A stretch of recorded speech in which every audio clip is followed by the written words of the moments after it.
Hi friends, it's Mr. Whalen. I am back with another story. Glad to see you. I have another tall tale. I read one of those a little while back, Apples to Oregon, if you saw that one. Sort of a true story, but they made it into a bigger and fancier story of things that probably didn't happen, but it was actually based on something true. Well, here's the story. It's a legend.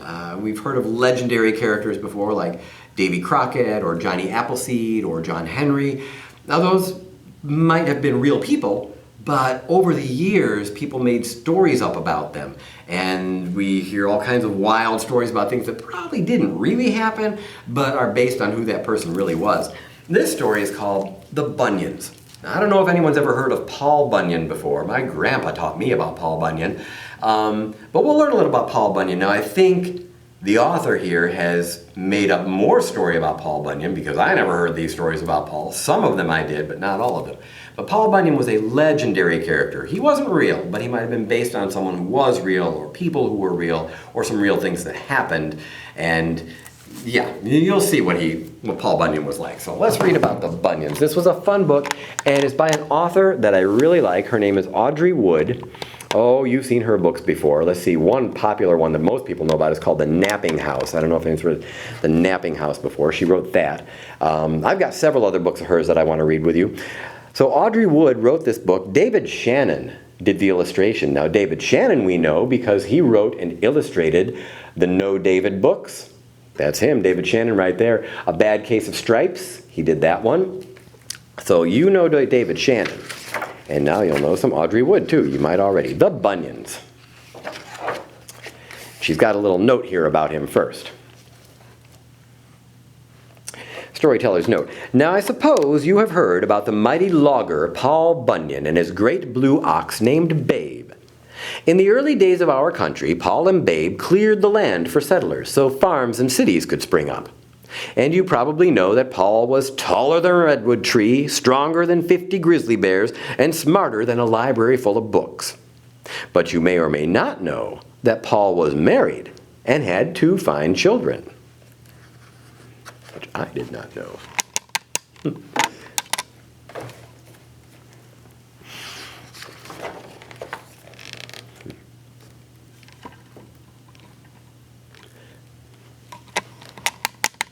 Gotta make sure we can see all the book. I keep moving my camera around, sorry. There we go, that's much better. Happy now? Let's go. One day when Paul Bunyan was clearing out a road through the forest of Kentucky, a great pounding began to shake the earth. Looking around, Paul discovered an enormous hole in the side of a hill. The lumberjack pulled up an acre of dry cane and fashioned a torch to light his way. Paul climbed inside the hole and followed the sound underground for miles until he came to a large cavern glistening with crystals. By the flicker of his torch, he saw a gigantic woman banging a behemoth pickaxe against a wall. It was love at first sight. "I'm Carrie McIntyre," the gigantic woman said. "I was sitting on the hill when my lucky wishbone fell down a crack into the earth, and I've been digging all day trying to find it." With a grin on his face as wide as the Missouri River, Paul reached into his shirt pocket. "I've got one too," he said, pulling out his lucky wishbone. "Marry me, Carrie, and we'll share mine."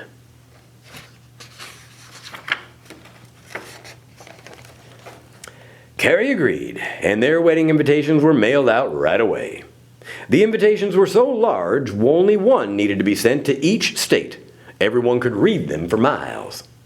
The invitation said, "You are cordially invited to the mammoth wedding of Paul Bunyan and Carrie McIntyre." The couple were married in the enormous crystal chamber that Carrie had carved, and after the ceremony, folks began to call it Mammoth Cave.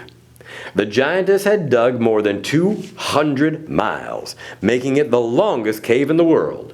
So the name fit perfectly. Mammoth Cave is a real place. I've been there. Paul and Carrie settled down on the farm in Maine, and soon there were 2 new Bunyans. While Pa Bunyan traveled with his logging crew, Ma Bunyan worked the farm and cared for their jumbo boy named Little Jean and their gigantic girl named Teeny.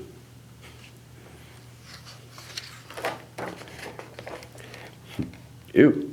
One morning, when Pa Bunyan was home between jobs, Ma Bunyan cooked up a hearty breakfast of pancakes and syrup. Teeny was wrestling with her big purple puma named Slink and accidentally dumped a silo of syrup on her head. Teeny's hair was so sweet, bears crawled into it and burrowed deep in her curls. Try as they might, Pa and Ma Bunyan couldn't wash them out. "We'll need a forceful shower of water to get rid of those varmints," Ma Bunyan declared. She has bears stuck in her hair.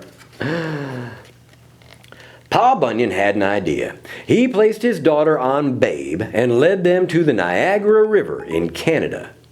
The gargantuan father scooped out a huge hole in the middle of the riverbed. As the great river roared down into the deep hole, Teeny cried out in delight. "Niagara Falls!" Teeny showered in the waterfall, and the pesky bears were washed downstream. Niagara Falls is a real place. So this is the story of how Niagara Falls got made. I wonder. What happened here? When little Gene was 5, he wanted to work too, so he followed his pa out to a logging camp in Montana. Thinking his son was too young to do much of anything, Pa set little Gene down in a barren canyon in Utah to play for a day. When the lumberjack went to fetch him, he couldn't believe his eyes. Little Gene had carved the canyon into a wonderland of fanciful shapes. Pa Bunyan got tongue-tied and said, "That's a mighty Bryce Canyon, a mighty nice canyon, boy." Somehow, part of the mix-up stuck. To this day, the canyon is known as Bryce Canyon. And that is in Utah, and I have been there too. And I didn't know that Paul Bunyan's son carved out that canyon. After all that sculpting, little Gene's shoes were full of sand. Pa knew Ma Bunyan wouldn't want her clean floors dirtied up, so he told little Gene to sit down and empty his shoes. The sand from little Gene's shoes blew away on the eastern wind and settled down a state away. It covered a valley 10 miles long, making sand dunes 800 feet high. Everyone knows that's how the great sand dunes of Colorado came to be.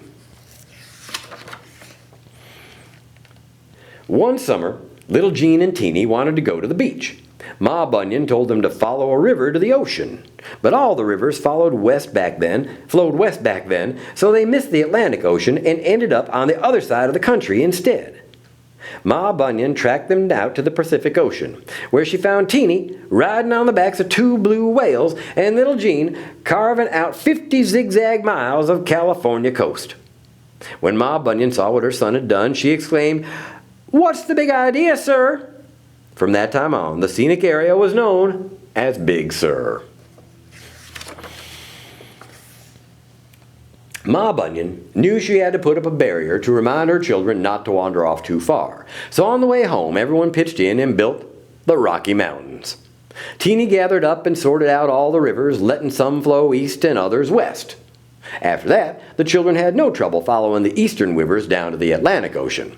And when they wanted to go out exploring, Ma Bunyan would call out, "Now don't cross the Continental Divide, children." That's what we call the top of the Rocky Mountains, the Continental Divide. Now, the best thing about camping is sleeping outdoors, and the worst thing is not having enough hot water. That's why the Bunyans always camped in Wyoming.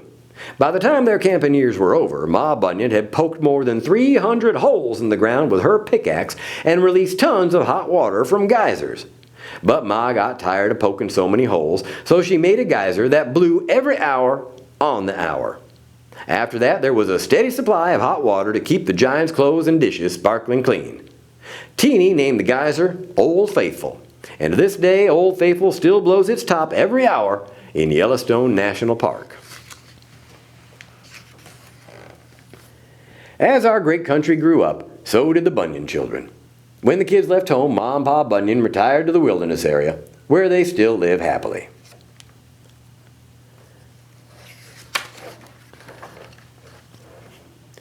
Teeny hitched a ride on a whale over to England and became a famous fashion designer.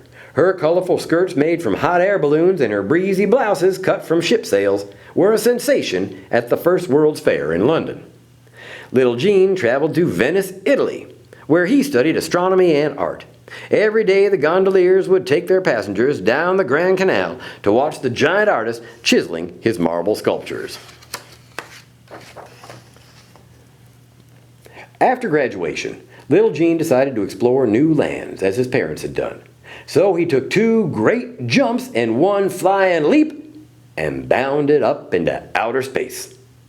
In 1976, the year of our country's bicentennial, the spacecraft sent by the National Aeronautics and Space Administration was on a mission to study Mars. The spacecraft was named Viking 1, and it took many photographs of the surface of the planet. One mysterious photo looked like a face carved out of a colossal rock. Some say the photograph is not a face, but an illusion caused by light and shadows on the rock. Others think the famous Martian face is just the spitting image of little Gene Bunyan. If that's so, who knows what he's up to on the other planets? Only time will tell. And that is the story, well, there's her big puma, of the Bunyans, Paul Bunyan and his family. Again, I had never heard that he had a family before. I knew about Paul Bunyan. My grandpa told me stories about Paul Bunyan before and how he made the Grand Canyon. That's another story that they didn't cover in here. And he made several other things. I think he moved the Mississippi River and things like that. So I guess because he was so big and strong. But anyway, that is one story of Paul Bunyan, or several stories about his family. Very interesting.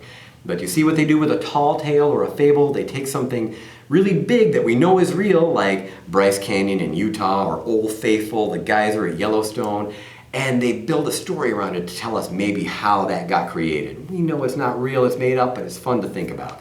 So that's what we like about tall tales. And thank you for reading that one with me. I enjoyed it. I hope you did too, and I will see you again for the next story. Bye.